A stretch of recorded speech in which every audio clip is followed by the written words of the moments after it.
নমস্কার বন্ধুরা, আপনারা সবাই কেমন আছেন? শিউলি রান্নাঘরে আবার একটা নতুন পর্ব দেখার জন্য আমন্ত্রণ রইল। আজকে আমি আটা দিয়ে গোলাপ জামুন বানিয়ে দেখাবো। তার জন্য নিয়েছি এখানে আমি 1 বাটি আটা, 3 টেবিল চামচ গুঁড়ো দুধ আর নিয়েছি ঘি 2 চামচ। সমস্ত উপাদান দিয়ে ভালো করে আটাটা মেখে নেব হাতে করে। একটু ভালো করেই ঘষে ঘষে মাখবো যাতে মিষ্টিগুলো জালিদার হয়।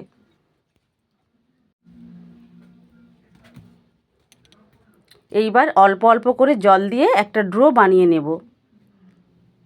আপনারা চাইলে এইটা গরুর দুধ দিয়েও ড্রোটা বানাতে পারেন, তো আমার হাতের সামনে নেই এই মুহূর্তে, তাই আমি জল দিয়েই ড্রোটা বানিয়ে নিলাম।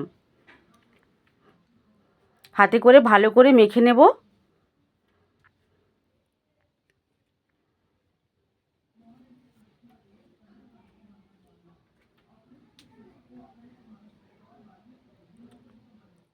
ড্রোটা আমার রেডি হয়ে গিয়েছে। এইবারে চিনির সিরাপটা আমি আগে থেকে এখানে বানিয়ে রেখেছিলাম। এইবার গ্যাসের উপরে একটা কড়া বসিয়ে দিলাম। কড়াইয়ের মধ্যে দিয়ে দেব রিফাইন অয়েল তেল। তেলটা বেশ ভালো মতন গরম করে নেব। ততক্ষণে আমি লেচিগুলো কেটে নেব।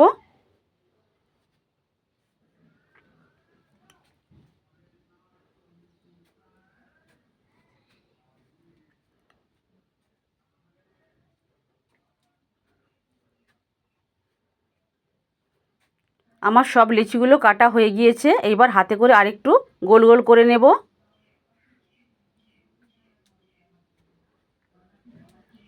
এইবার হাতে একটু অল্প করে ঘি মেখে বলের মতো করে নেব এইভাবে করে। সবগুলোই বলের মতো করে নেব।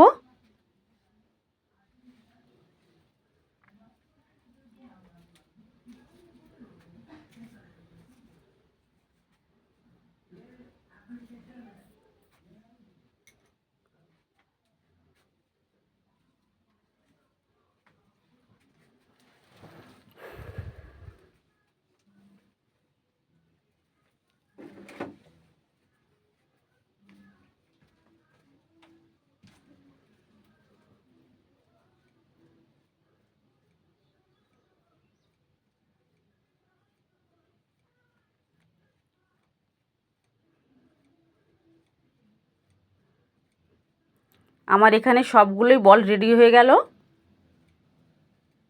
এইবার যে তেলটা গরম বসিয়েছিলাম তার মধ্যে দিয়ে ভালো করে ভেজে নেব লাল লাল করে।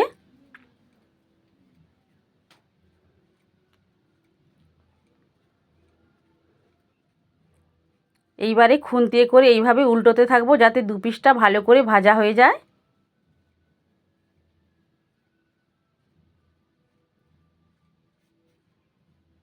আমার বলগুলো রেডি হয়ে গিয়েছে। এইবার তুলে নিলাম। তুলে নিয়ে সরাসরি আমি চিনির রসে ডুবিয়ে দিলাম। আবার পরেরগুলো একইভাবে ভেজে নেব।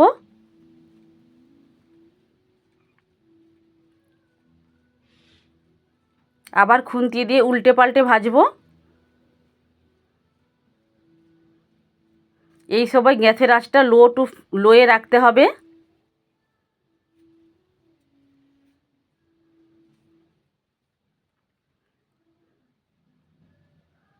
এইগুলো ভাজা হয়ে গেল। এইবার চিনির রসের মধ্যে দিয়ে দেব।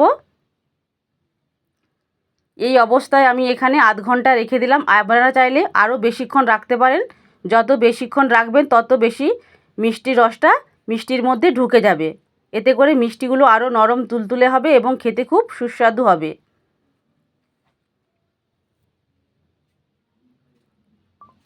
রেডি হয়ে গেল আমার আটা দিয়ে গোলাপ জামুন বানানো।